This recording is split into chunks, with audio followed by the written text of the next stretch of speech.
వినియోగదారులకి సామాన్య ప్రజలకి ఒక పండుగ.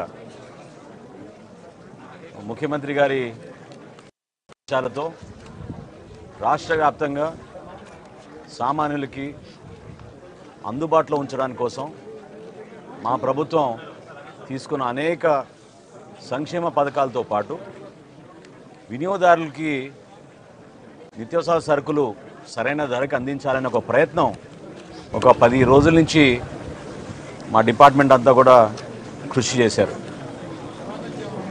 అనేక ప్రాంతాల్లో రైతుల గురించి మేము కలిసినప్పుడు వాళ్ళ సమస్యలు మేము అర్థం చేసుకున్నప్పుడు ఉప ముఖ్యమంత్రి గారు పవన్ కళ్యాణ్ గారు కాకినాడలో కూడా మేము రైతులకి ధాన్యం కొనుగోలు విషయంలో అన్యాయం జరుగుతున్న దానిపైన ఆ రోజు కూడా మేము పోరాటాలు చేశాం. గిట్టుబాటు ధర, కనీస మద్దతు ధర అనే 2 అంశాలపైన రైతుకి ఎక్కడ అన్యాయం జరగకూడదని చెప్పి మా శాఖ నుంచి మేము గత ప్రభుత్వం సుమారు 36,000 కోట్ల రూపాయలు కార్పొరేషన్ ద్వారా రుణాలు తీసుకుని 1,650 కోట్లు బకాయిలు రైతులకు చెల్లించకుండా వెళ్ళిపోయింది. అయినా కానీ ఇంత క్లిష్ట పరిస్థితుల్లో, ఆర్థిక ఇబ్బందుల్లో గౌరవ ముఖ్యమంత్రి గారి చొరవతోటి, ఉప ముఖ్యమంత్రి గారు చూపించిన చొరవతోటి 1000 కోట్ల రూపాయలు తక్షణమే ఆర్థిక సాయం ఏదైతే రైతులు మేము చెల్లించాలో 1,600 కోట్ల నుంచి 1000 కోట్ల రూపాయలు మేము ఆల్రెడీ చెల్లించాం. ఇంకొక 600 కోట్ల రూపాయలు త్వరలోనే చెల్లించాల్సిన అవసరం ఉంది. అది కూడా చెల్లిస్తాం. అందులో భాగంగా ఒక సమీక్షా సమావేశంలో ముఖ్యమంత్రి గారు ధరల గురించి ఒక స్థిరీకరణ తీసుకురావాలనే ఆలోచన వచ్చినప్పుడు అధికారులు మేమందరం కూడా రాష్ట్ర వ్యాప్తంగా ఉన్న రైస్ మిల్లర్స్ని, హోల్సేలర్స్ని, రీటైలర్స్ని, సప్లయర్స్ అందరిని కూడా ఆహ్వానించి ప్రజలు ఎదుర్కొంటున్న సమస్యలపైన స్పందించాల్సిన బాధ్యత సమాజంలో మీకు ఉంటుంది. ఇదో కుటుంబ సమస్యగా మీరు కూడా భావించాలి. ఎందుకంటే ప్రతిరోజు ధరలు విపరీతంగా పెరిగిపోతున్నాయి. కందిపప్పు 181 రూపాయలు కిలోకి అమ్ముతున్నారు మార్కెట్లో.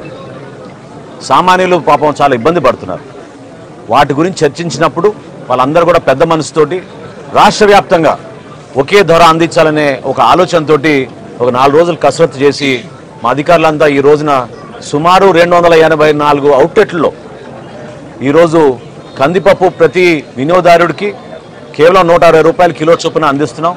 అదేవిధంగా సూపర్ ఫైన్ రైస్ క్వాలిటీ 49 రూపాయలు కోటి, 48 రూపాయలు కోటి ఆ రైస్ కూడా ప్రతి ఒక్కరికి అందుబాటులో ఉంచేటట్టు రోజుకి 391 క్వింటాళ్ళు, మెట్రిక్ టన్నులు దాదాపు మాకు ఉన్న స్టాక్ని మేము బేస్ చేసుకుని రాష్ట్ర వ్యాప్తంగా ఈ రోజున 125 క్వింటాళ్ళ కందిపప్పు ప్రతిరోజు అందుబాటులో ఉంచేటట్టు మేము ఒక నిర్ణయం తీసుకుని వినియోగదారులకు అందిస్తున్నాం.